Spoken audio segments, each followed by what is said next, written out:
नमस्कार दोस्तों, मैं धर्मेंद्र पांडे आप सबका फिर से स्वागत करता हूं अपने YouTube चैनल पर। दोस्तों, कक्षा 12 के काव्य में संकलित जो तृतीय पाठ है पवन दूतिका, उसका हम लोग अध्ययन कर रहे हैं। पिछली वीडियो में हम लोगों ने पंक्ति संख्या 1 से लेकर के 13 तक का अध्ययन किया। आज हम लोग 14 से लेकर के जो 26 तक का पंक्ति बकाया है, बाकी है, शेष है, वह हम लोग अध्ययन करेंगे। तो आइए हम सब चलते हैं अपने वीडियो में। 14वें पंक्ति में जो राधिका जी हैं वो कृष्ण की सुंदरता का और उनका परिचय देते हुए वो पवन दूतिका अपने उस संदेशवाहक से कह रही हैं कि राजाओं सा सिर पर लसा दिव्य आपीड़ होगा, शोभा होगी उभय श्रुति में स्वर्ण के कुंडलों की, नाना रत्नाकलित भुज में मंजू के यूर होंगे, मोती माला लसित उनका कम्बुसा कंठ होगा। वह कृष्ण के सुंदरता का वर्णन करते हुए वह उस पवन दूतिका से, अपने उस संदेशवाहक से कह रही हैं कि जब तुम वहाँ पर जाओगे तो देखोगे कि राजाओं का जिस प्रकार से राजाओं के सिर पर जिस प्रकार से मुकुट होता है, उसी प्रकार से सुंदर, दिव्य का मतलब होता है अलौकिक। यहाँ सिर पर लसा शब्द आया है सुंदर, अर्थात सुंदरता के लिए आया है कि उनके सर पर सुंदर, अलौकिक, अर्थात अलौकिक का अर्थ दिव्य का अर्थ होता है अलौकिक। अलौकिक का अर्थ होता है जो मानवों की संरचना से दूर का हो, अर्थात जिसकी संरचना, जिसका निर्माण मानव ने न किया हो, वह अलौकिक है। अर्थात इतना सुंदर मुकुट उन्होंने अपने सर पर धारण किया होगा जो बड़ा ही अलौकिक, बड़ा ही दिव्य होगा। आपीड़ शब्द आया, आपीड़ का अर्थ होता है मुकुट। आगे चलते हैं, कहते हैं शोभा होगी उभय श्रुति में स्वर्ण के कुंडलों की। शोभा अर्थात सुंदर लग रहा होगा, सुंदरता से युक्त होगा। उभय का अर्थ होता है दोनों, अर्थात दोनों। श्रुति का अर्थ होता है कान, अर्थात दोनों कानों में सोने के कुंडल सुशोभित हो रहे होंगे। अगली पंक्ति में है नाना रत्नाकलित भुज में मंजू के यूर होंगे। नाना रत्नाकलित अर्थात अनेक प्रकार के रत्नों से युक्त, अनेक प्रकार के रत्नों से युक्त मंजू, बहुत ही सुंदर। केयूर का मतलब होता है बाजूबंद, जो इस भुजाओं में पहना जाता है उसको बाजूबंद कहा जाता है। और यहाँ शुद्ध अगर शब्दों में देखा जाए तो केयूर, संस्कृत में केयूर कहा जाता है। उसी का वर्णन किया गया है कि उनकी दोनों भुजाओं में अनेक प्रकार की रत्नों से युक्त, मणियों से युक्त जो बाजूबंद पहना होगा। आगे है मोती माला लसित उनका कम्बुसा कंठ होगा। और मोतियों की माला से लसित अर्थात सुशोभित होता हुआ, कम्ब का अर्थ होता है शंख जैसा जो सुंदर चिकना गला है उनका, ये कंठ है, वह सुशोभित हो रहा होगा अनेक मोती की मालाओं से लसा हुआ। आगे चलते हैं, कहते हैं तेरे में है नगह गुण जो तू व्यथाएं सुनाए, व्यापारों को प्रखर मति और युक्तियों से चलाना। बैठे जो हों निज सदन में मेघ की कांति वाले, तो चित्रों को इस भवन में के ध्यान से देख जाना। वह कह रही है उस पवन दूतिका से, इतना कृष्ण का परिचय कराने के बाद, कृष्ण की सुंदरता का, उनकी शोभा का ज्ञान कराने के बाद, फिर वह उस पवन दूतिका से, अपने संदेशवाहक से कह रही हैं कि तुझमें इतनी क्षमता नहीं है, इतना गुण नहीं है कि तू जा कर के अपने मुख से बोल करके मेरी इन व्यथाओं को तू बता सके। तुझमें यह क्षमता नहीं है, इसलिए कुछ उद्यम करना, कुछ ऐसा कार्य करना जिससे उनको मेरे इस दुख का आभास हो जाए। इसीलिए वह कह रही हैं कि तेरे में है ना यह गुण जो तू व्यथा सुनाए। तुझमें हे पवन दूतिका, हे दूतिका, हे संदेशवाहक में, हे पवन, तुझमें इतना गुण नहीं, इतनी क्षमता नहीं है कि तू जा करके मेरी व्यथा को उनको कह करके सुना सके। फिर क्या करना है, फिर कहते हैं व्यापारों को प्रखर मति और युक्तियों से चलाना। व्यापार अर्थात व्यवहार, तो कहते हैं तुम किस प्रकार का व्यवहार करना, युक्ति से, अर्थात कुछ ऐसा प्रयोग करना, कुछ ऐसी युक्ति लगाना जिससे तुम उनको इस बात का एहसास दिला सको कि मैं दुखी हूँ, मैं व्यथित हूँ, मैं द्रवित हूँ। आगे कहते हैं बैठे जो हों निज सदन में मेघ सी कांति वाले। वह कह रही हैं कि यदि श्री कृष्ण अपने निज सदन, अपने घर में, अपने कक्ष में यदि बैठे हों, कैसे होंगे? मेघ सी कांति वाले, जिस प्रकार से आकाश में श्याम वर्ण का बादल होता है, जो घना बादल होता है, काले रंग का बादल होता है, वो चमकता है, उसी प्रकार से श्याम रंग से चमकने वाले, चमकते हुए वह यदि बैठे दिखाई दे तो क्या करना है? तो चित्रों को इस भवन के ध्यान से देख जाना। तो तुम एक काम ये करना कि उस भवन के दीवारों पर जितने चित्र लगे हों उनको ध्यान से देखना। क्या देखना है उसमें? नीचे कह रही हैं कि जो चित्रों में विरह विधुरा का मिले चित्र कोई, तो जाके निकट उसको भाव से यो हिलाना, प्यारे हो के चकित जिससे चित्र को और देखें, आशा है यो सुरत उनको हो सकेगी हमारी। वह कहती हैं कि यदि उस कमरे में कोई चित्र लगे हों तो उन चित्रों को ध्यान से देखना। यदि उन चित्रों में कोई ऐसा चित्र हो जिसमें किसी, लिखा है जो चित्रों में विरह विधुरा, जिसमें कोई ऐसा चित्र हो जिसमें किसी ऐसी विरह से युक्त किसी स्त्री का चित्रण किया गया हो, उस चित्र को देखना। और क्या करना है? तो जाके निकट उसके भाव से यो हिलाना, तो उस चित्र के पास जाना और कृष्ण की, अर्थात जो कृष्ण हैं उनका ध्यान जब उस चित्र की ओर जाए तब उस चित्र को इस भाव से हिलाना, ताकि, नीचे फिर दे रहे हैं, प्यारे को हो चकित जिससे चित्र को और देखें। जिस भाव से जब हिलाओगी तो चकित होकर के उस चित्र को देखने लगेंगे, और जब उस चित्र को देखेंगे तो नीचे फिर करें, आशा है, ऐसा मेरा मानना है, मेरी उम्मीद है, मेरी ऐसी उत्कंठा है कि सूरत याद, सूरत का मतलब याद, उनको हो सकेगी हमारी। तो मुझे लगता है कि उस हिलते हुए चित्र को देखकर और चित्र में जो भाव दिखाया गया है, जो विरह से व्यथित स्त्री का वर्णन किया गया है, उसमें चित्रण किया गया है, उस चित्रण को, उस व्यथित स्त्री को देख करके उनको मेरी याद आ जाएगी। फिर आगे कहती हैं, जो कोई भी इस सदन में चित्र उद्यान का हो और हो प्राणी विपुल उसमें घूमते बावले से, तो जाके सन्निकट उसके और हिला के उसको भी देवात्मा को श्रुत बज के व्याकुलों की कराना। कहती हैं कि इतना करने के बाद उसमें और देखना, क्या देखना है? कि जो कोई भी इस सदन में चित्र उद्यान का हो, यदि उस कमरे में, उस घर में, उस दीवारों पर कोई उद्यान अर्थात बगीचे का कोई चित्र लगा हो, कोई ऐसा चित्र लगा हो जिसमें बगीचे का चित्रण किया गया हो, और उस चित्रण में कुछ लोग बावले होकर के बिल्कुल पागल से टहलते हुए दिखाई दे रहे हों, ऐसा चित्र देखना। तो क्या करना है? नीचे लिखा है, अहो प्राणी विपुल, उसमें विपुल मतलब अनगिनत, जिसकी संख्या न हो, जिसकी कोई तुलना न, मतलब अनगिनत लोग हों, बहुत से लोग हों, उसमें घूमते हुए, बावले से घूमते हुए दिखाई दे रहे हों उस चित्र में। तो उसको देखने के क्या करना है?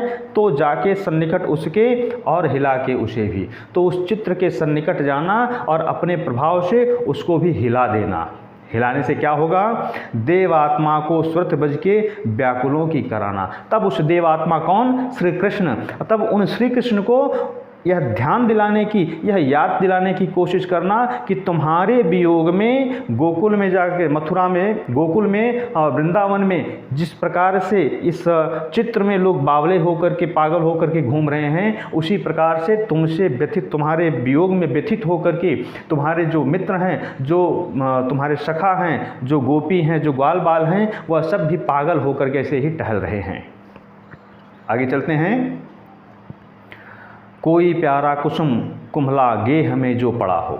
फिर कहती हैं, यदि उस कमरे में कोई सुंदर सा पुष्प, कहते हैं कोई प्यारा कुसुम कुम्हला गेह में जो पड़ा, गेह अर्थात घर में, उस कमरे में यदि कहीं कोई ऐसा पुष्प हो जो सुंदर पुष्प हो और कुम्हला करके वहाँ गिरा पड़ा हो, वहाँ पर नीचे पड़ा हो, तो क्या करना है? तो प्यारे के चरण पर ला डाल देना उसी को।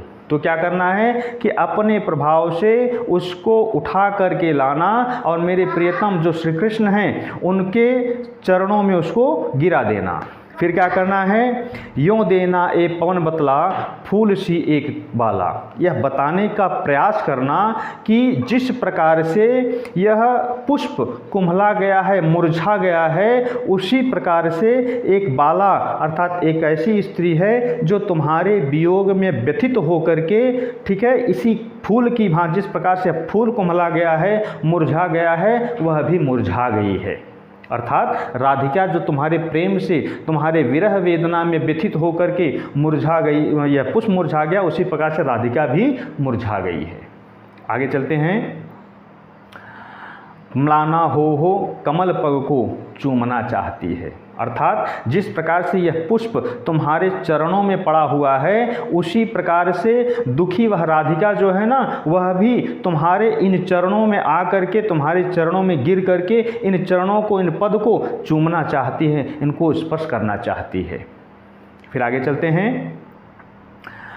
कहते हैं जो प्यारे मंज उपवन या वाटिका में खड़े हों। फिर आगे वह कह रही हैं कि यदि मेरे जो प्रियतम हैं श्री कृष्ण हैं, किसी सुंदर उपवन में, किसी वाटिका में यदि खड़े हों, और वहाँ क्या करना है, छिद्रों में जा पणित करना वेणुसा कीचकों को, यो होवेगी सुरत उनको सर्व गोपांगना के। जो हैं वंशी श्रवण रुचि से दीर्घ उत्कंठा होती।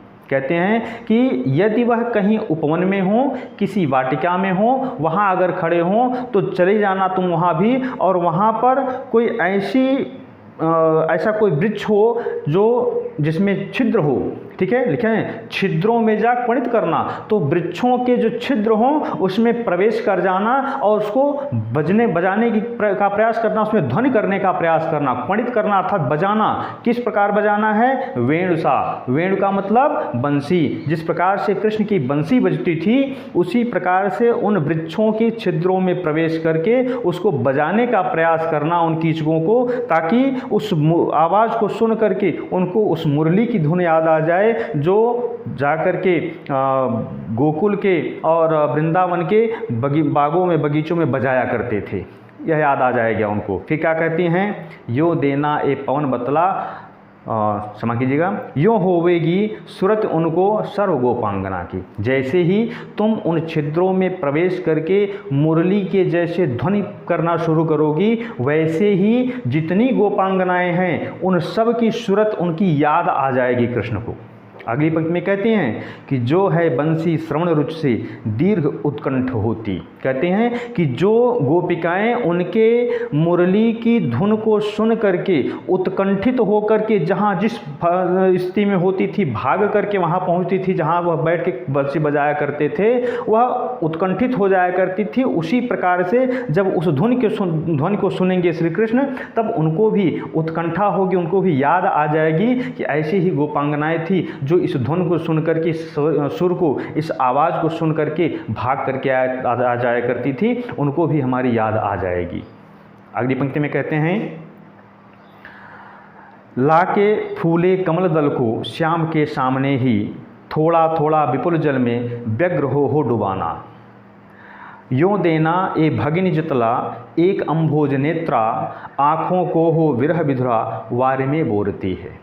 वह कह रही हैं राधिका जी कि यदि कृष्ण कहीं किसी तालाब के सम्मुख यदि खड़े हों, कोई ऐसा जलाशय हो जहाँ वो खड़े हों और उसमें कोई कमल का पुष्प खिला हो, तो क्या करना है, तो कहते हैं लाके फूले कमल दल को, खिले हुए कमल दल को लाना, और श्याम अर्थात कृष्ण के सम्मुख ही जहाँ वो खड़े हों, सामने देख रहे हों, उन्हीं के सामने उस जल में, लिखा है थोड़ा थोड़ा विपुल जल में, उस अथाह जल में थोड़ा थोड़ा करके व्यग्र होकर के अर्थात व्याकुल होकर के धीरे धीरे उस कमल को, उस कमल के पुष्प को उसमें डुबाने का प्रयास करना, उसमें डुबाना तुम।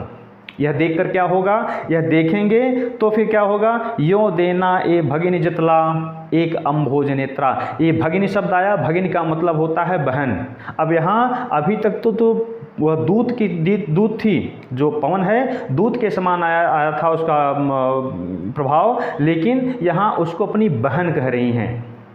जो राधिका जी हैं उस पवन को, उस संदेश वाहक को, उस हवा को कह रही हैं, हे बहन तुम इस प्रकार से उनको बताने का प्रयास करना कि एक अम्भोज नेत्रा, इसी कमल की भांति नेत्रों वाली, जिस प्रकार से यह कमल खिला हुआ है, इसके कण, इसके पत्ते हैं, इसकी कलियां हैं, इसी प्रकार से कमल नेत्र वाली एक ऐसी स्त्री है जो तुमसे प्रेम करती है और तुम्हारे प्रेम में विरह व्यथित होकर के, नीचे पंक्ति में कर रही है, आँखों को हो विरह विधुरा, तुम्हारे प्रेम में के विरह में व्यथित होकर के अपने नेत्रों को दिन भर वार में है डुबोती, जल में डुबोए रखती है।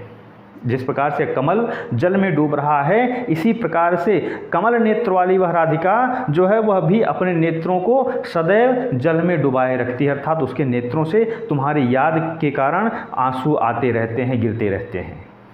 आगे चलते हैं,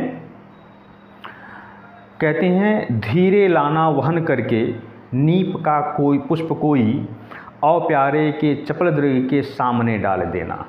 फिर कहते हैं ऐसे देना प्रकट दिखला नित्य आशंकिता हो, कैसी होती विरह वश में नित्य रोमांचिता हो।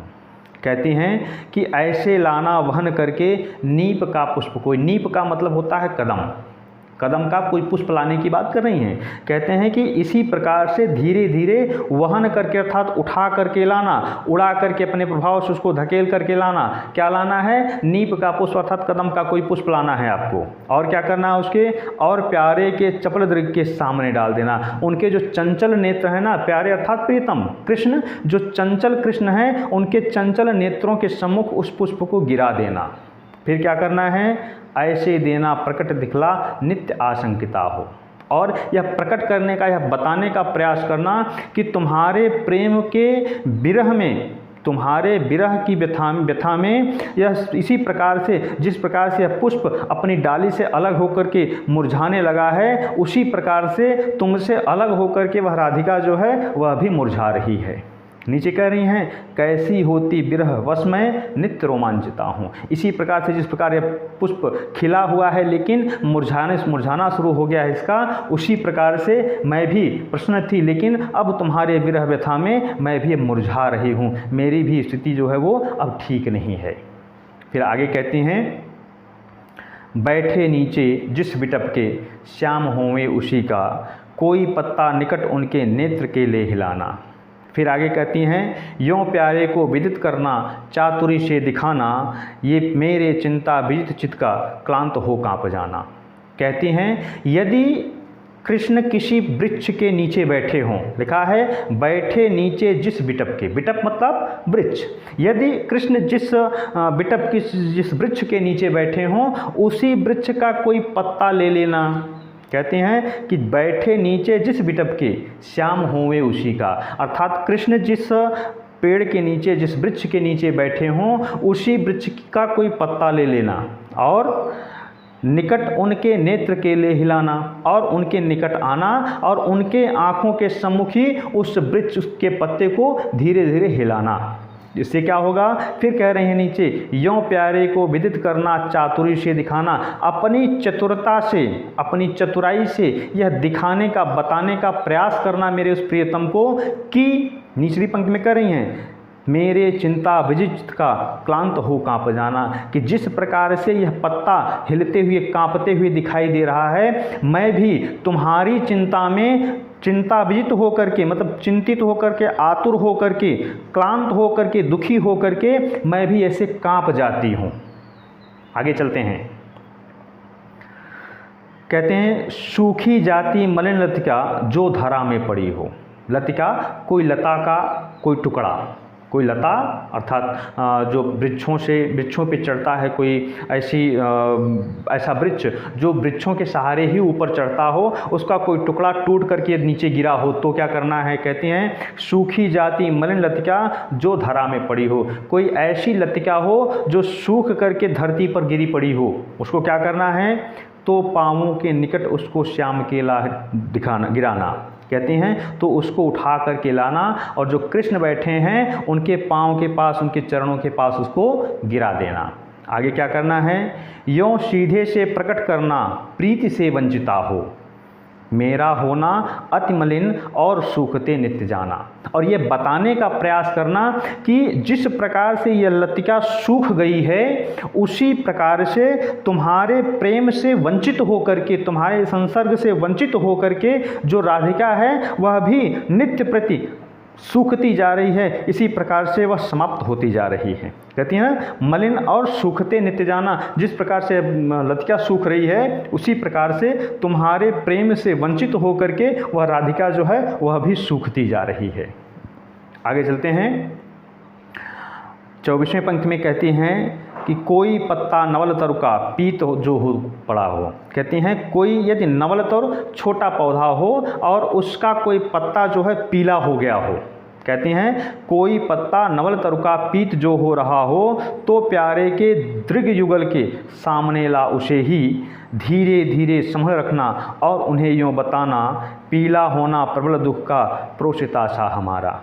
वह कहती हैं कि यदि कोई छोटा पौधा हो, नवल तरु छोटा पौधा हो और उसका कोई पत्ता जो हो पीला हो गया हो, तो उस पत्ते को लाना तो प्यारे के दृग युगल, दृग अर्थात नेत्र, युगल मतलब दोनों, कहते हैं दोनों नेत्रों के सम्मुख उस पत्ते को लाना और ला करके क्या करना है, धीरे धीरे संभल रखना, धीरे धीरे उसको उनके सम्मुख धीरे धीरे इसको रखना। इससे क्या होगा, कहते हैं और उन्हें यो बताना, और यह बताने का प्रयास करना, यह एहसास दिलाने का प्रयास करना, इस प्रकार से उनको याद दिलाने का प्रयास करना कि पीला होना प्रबल दुख से प्रोषिता सा हमारा, कि जिस प्रकार से यह पत्ता अभी नवल है, नए वृक्ष का पौधा है और यह पीला पड़ गया है, उसी प्रकार से आपके प्रेम से वंचित होकर के जो राधिका है वह भी पीली पड़ गई है, उसका शरीर भी पीला पड़ गया है और अभी समाप्ति की ओर है। अभी इस प्रकार से आगे चलते हैं 25वें खंड में। कहते हैं यों प्यारे को विदित करके सर्व मेरी व्यथाएं धीरे धीरे वहन करके पाँव की धूल लाना, थोड़ी सी भी चरण रज जो लान देगी हमें तू, हाँ कैसे तो व्यथित चित्त को बोध दे सकूंगी। कहती हैं कि इस प्रकार से मेरी जितनी व्यथा है वह उनको बताना, तो जितने युक्तियाँ उन्होंने बताई, किस प्रकार से दीवार पर लगे हुए चित्रों के माध्यम से पुष्प को डुबो करके, पत्तों को उनके सम्मुख हिला करके, नीम का पुष्प गिरा करके, सूखी लतिका को गिरा करके, इस प्रकार से मेरी सारी व्यथाओं को उनको बताने का प्रयास करना। और इन सब के बाद क्या करना है, कहती हैं धीरे धीरे वहन करके पाँव की धूल लाना। और इन सब को बताने के बाद जो उनके चरणों में धूल लगी होगी उस धूल को वहन करके अर्थात उड़ा करके, उठा करके मेरे पास लाना। फिर आगे क्या करना है, थोड़ी सी भी चरण रज जो लान देगी हमें तू, यदि तू वहाँ तक जाएगी और उनके चरणों की धूल भी तू मुझे ला करके नहीं दे पाएगी तो हाँ कैसे तो व्यथित चित्त को बोध मैं दे सकूंगी। तो मैं अपने इस व्यथित चित्त मतलब मन, मैं इस व्यथित मन को, इस परेशान मन को किस प्रकार से धैर्य दे पाऊंगी, किस प्रकार से बोध दे पाऊंगी, किस प्रकार से वो शांति दे पाऊंगी। आखिरी अंतिम पंक्ति में कहती हैं वो कि पूरी होवे न यदि तुझसे अन्य बातें हमारी, तो तू मेरी विनय इतनी मान ले और चली जा। छू के प्यारे कमल पग को प्यार के साथ आ जा, जी जाऊंगी हृदय तल में मैं तुझी को लगा के। इन सब को कहने के बाद वह कह रही हैं कि अगर जो भी मैंने बातें तुझसे कही है हे पवन दूतिका, मैंने जो बातें तुझसे कही है उनमें से अगर कुछ पूर्ण नहीं कर पाती तो बस इतना कर कि तू वहाँ तक जा और जा करके उनको स्पर्श करके, उनके चरणों को स्पर्श करके मेरे पास वापस आ जा। कहती हैं कि पूरी होवे यदि तुझसे अन्य बातें हमारी, यदि तुझसे मेरे द्वारा कहे गए अन्य बातें जो मैंने कार्य कहे हैं तुझसे वह पूर्ण नहीं कर सकती तो क्या करना है, तो तू मेरी विनय इतनी मान ले और चली जा। तो तुझसे मेरी इतनी विनती है, इतना मैं अनुनय करती हूँ कि तू मेरी बात को मान और उन तक पहुँच जा, वहाँ तक चली जा तू।